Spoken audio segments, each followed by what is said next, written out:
Harry Maurice Miller was born on 6 January 1934 and died on 4 July 2018. He was a New Zealand-Australian promoter, publicist and media agent. Born in New Zealand, Miller grew up in Grey Lynn, Auckland City, Auckland, and moved to Australia in 1963, where he established a company called Pan Pacific Productions with Keith and Dennis Wong, owners of the noted Sydney nightclub Chequers.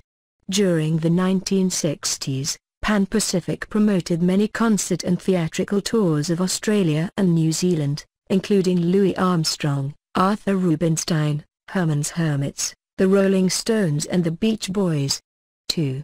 During the mid-1960s, Pan Pacific was locked in a fierce competition in the pop tour market with rival promoter, Aztec Services Ltd, headed by veteran promoter Kenn Brodziak. But by the late 1960s, Miller and Brodziak had become friends and colleagues and subsequently collaborated on many concert and theatrical promotions.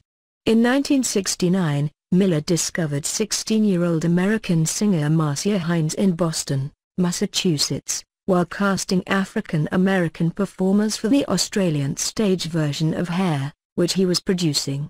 Hines flew to Australia, unaware that she was already 6 months pregnant, and Miller acted as her legal guardian in Australia until she turned 21.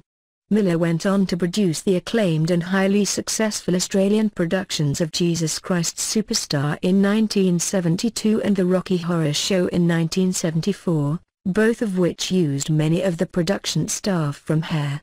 In 1970, Miller joined the Council of the Art Gallery of New South Wales, and was elected chairman of the Galleries Society. In 1978, Miller started a ticketing company called Computicket, which went into receivership within 6 months. On the 30th of April 1982, Miller was found guilty of fraud which led to the collapse of the company, and he served 10 months in prison at Long Bay and Cessnock Correctional Centres. Miller was the founder and director of the Harry M. Miller Group, based in Moore Park, Sydney.